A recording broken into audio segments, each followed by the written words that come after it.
Welcome to More Than a Few Words, a marketing conversation for business owners. This is your host, Lorraine Ball. And if you're like me, you've probably been personality profiled to death. You know your disc profile, you know what animal you are. But do you know what kind of process and problem solver you are? Because that's a really important thing to know if you're going to run a business. And today, that's what we're going to dive into. My guest, Kris Ward, is going to help us sort all of that out. She's an author, a podcaster, a coach, and a speaker. She is a team building and system strategist and a leading authority in building your business by building your team. She's been a guest on the show before, and I am so excited to have her back. Kris, welcome to the show. Oh, it's always a blast. I'm so excited to be here, Lorraine. It's always a ball with you. Yeah, I do love the pun with the name. But we always have such great energy, and you really have so much passion around this idea of building teams and creating processes that I love to pick your brain. And today I want to dive into some of the process and system personalities that you've uncovered. Yeah, so as all the years I worked with entrepreneurs, coaches, consultants, and small business owners, I really found that they fell into one of, five categories. And as we help them get their time back and get them out of their own way and get 25 hours back a week through some simple things of working with their team, their time, and their toolkits, we really noticed that there was these really predominant personalities. And so you have, a rushaholic, you have, and let me tell you, each personality has its superpower and then it's kryptonite. So there's good and bad in everything, and is, and this included. But it really does allow you to lean in and get an idea of how you can even be stronger at your business and what you do. So So, with so that, what I we really what I really want to do is okay. So what I really want to do is dive into one of the personalities, have you tell me a little bit about each. Maybe I'll have a question and then we'll go on to the next one. But okay. let's start with your rushaholic because I think this might be me. Okay. You put yourself on mute. Yes, No worries, no worries. So I'm I a think recovering Russia. Hold on.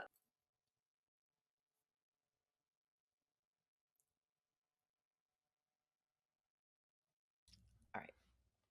Yes, Lorraine. So I'm a recovering Rushaholic myself, and that one I resonate with really well. I thought for so many years that speed was my superpower. I got a lot done in a day, and I was a go to person for a lot of people in my life, and I just moved quickly. And I thought that was my biggest strength. But what I didn't realize is I was skimming over things, and then just going at full speed, and you're missing details. And so the slowing down allows you to be creative and to be present and make decisions that are not based on let's go, let's go, let's go, always rushing like somebody, jumping hurdles. Like, so that's the big thing about the falsehood here is so many of us think that, oh, this is our superpower, and it is, but there is another side to it as well. so for the rushaholic, one of the things is maybe taking it a little slower every now and then, going back and looking at some of the details. And that speed is not, it's not for me. It's not my superpower. I thought, getting things done at volume and quickly meant something. But you really cannot go in depth. You're not in the moment. You're just always looking at the next thing. Jump, jump, jump, jump, going, going, going, right? And so you do miss a lot of details. Okay, so we've got the rushaholic. Who's next? The sufferpreneur. Now, you might find yourself when you take the quiz, please do go and it's on my website, but it's also at www.freegiftfromkris.com. It takes you like 30 seconds. You get customized results, okay? Free gift from Kris.com. And what happens is it will tell you about all the things that serve you. Now, the sufferpreneur, what they're really good at doing is putting out fires and handling crisis, and they're just awesome. But at the same time, they're like a one person band, or they're like somebody trying to make a sandwich without bread. And so that gets really fatiguing very quickly. And you beat your chest and you think, oh, I'm doing so good. I'm working so hard. I'm really investing in my business. I'm saving money. I'm not hiring a team. And again, that has its consequences. Well, and just I think in the name, that whole idea of being a sufferpreneur, that being an entrepreneur means you have to suffer. And I think those of us that have done this long enough recognize there is that pain, but there is also that point where you move past it, where you find people to take some of that off your plate. Yeah, I Okay. agree. I so agree. So many people that I work with, what they're doing is they're just still working too hard at where they are at this point in their journey. And when I talk about team, it's really important to understand it's not a number, it's a philosophy. So you can have a team of one and have amazing help. So it's not about, "Oh, I can't afford the volume of that now." So we just want to touch on that. So the next one is the perfectionizer. Yeah. So the perfectionizer has a keen eye for detail, and that's great. But we have to remember that excellence does not require perfection. And this is where you hold things back to just trying to get it right and just trying to make it look professional. And really, if you look at anybody that's successful, any influence on the marketplace or makes a lot of money, they're just getting their ideas to execution quicker than you. And the biggest industries in the world, software, they put out a faulty product and get feedback and then improve it. But the rest of us, as perfectionizers, we just dump in and like, oh, this has to be just so right. I want it to look good. I don't want to look silly online. But that's really holding you up. Absolutely. And I think there is a time and place for where you really want to hold back a little bit to get it a little bit better, a little more perfect. But I think too often people agonize over every detail when Yeah, that whole idea that sometimes done is just better than perfect. 100%. We so Mhm. agree. So then the next one we're looking at is jugglerama. So we have to remember that we're given this false sense that multitasking is a skill and it's not. I mean, studies show you again and again that you're 40% less effective, you miss mistakes, you miss things and make mistakes, and then fixing that mistake costs you so much more time and money than if you'd done it correctly to begin with. And with a jugglerama, it's awesome that you can juggle and you think that's your superpower, but even professional jugglers drop the ball.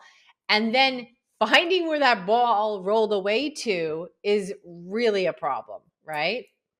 Yeah. And, it took me a long time because I have a little bit of that just attention deficit where I've always got different things going. It took me a long time to really embrace that that was not a good way to work.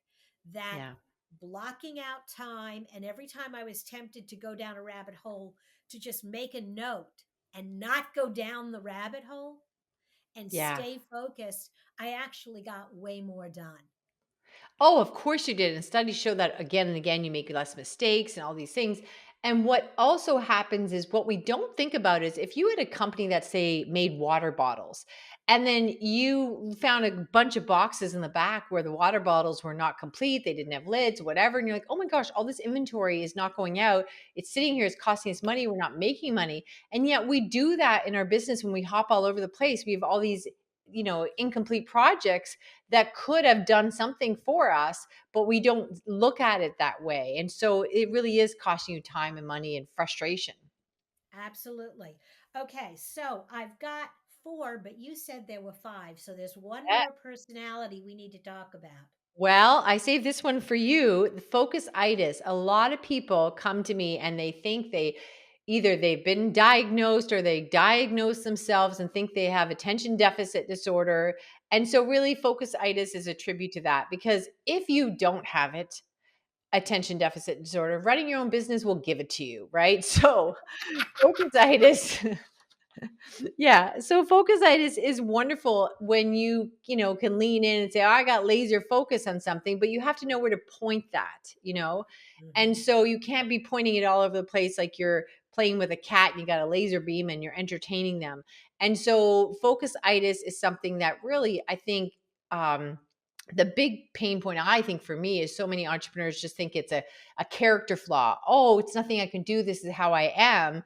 And to that, I would say I believe that the setup you have just doesn't support you. If you do have attention deficit disorder and you are medically diagnosed, and you need to have things in play even more to support that. So Mhm, you're not mhm. limited by your character flaws or conditions. There's ways around all of it. You just have to have them set up.